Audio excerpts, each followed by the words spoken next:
चला आता मस्तपैकी आम्हाला ओवाळायचं आहे, तर त्याला कामावरती जायचं आहे, त्यामुळे लवकर ओवाळून घ्यायचं आहे. तर चला आता आम्ही ओवाळून वगैरे घेतो, मग भेटतो तुम्हाला. मित्रांनो चला आता आमचं चाललं आहे ओवाळी करायचं काम. तर चला आता आम्ही ओवाळून घेते मी त्याला, कारण त्याला कामावरती जायचं आहे.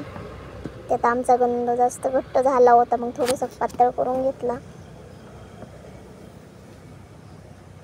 कामावरती म्हणजे त्याचं दरवर्षीचं आहे का, त्यांचा पण सीझन असतो, सारखी घाई असते त्याच्या मागं.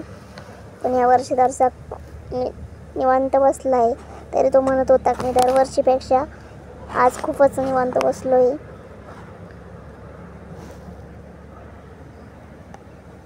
काम पण कायमच करायचं आहे, त्यासाठी आज म्हणे निवांतच बरं आहे.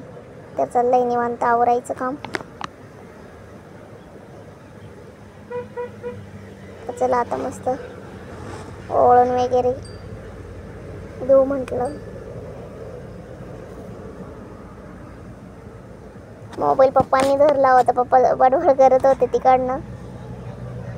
म्हणे त्याच्या डोक्यात नारळ म्हणजे सोरात हे कर म्हणे. म्हटलं नाही का माझ्या भावाचं डोकं फुटे. इडापिडा टळू दे, बळीचं राजे येऊ दे, असं म्हणता. चला आता मस्त ओवाळून वगैरे घेऊ.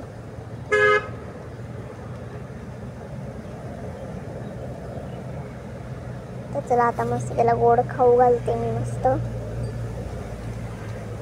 तो म्हणतो थोडाच घाल, कारण की आम्हाला गोड जास्त आवडतच नाही.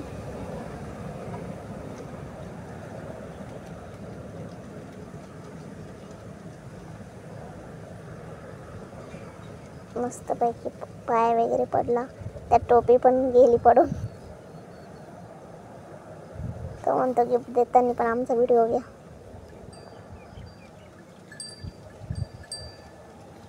मी त्याच्यासाठी गिफ्ट आणलं होतं.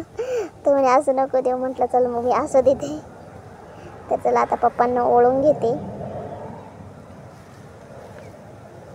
पप्पांना पण बाहेर जायचं होतं, त्यासाठी मग दोघांना पण सोबतच ओळून घेतलं.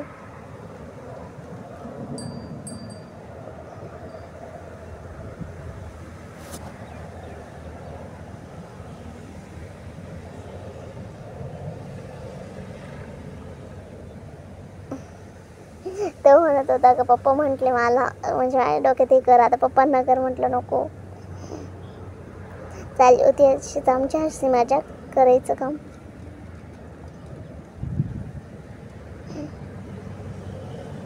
पप्पांना म्हणते मी किती देता, पप्पा म्हणे का मी देतो ना पैसे.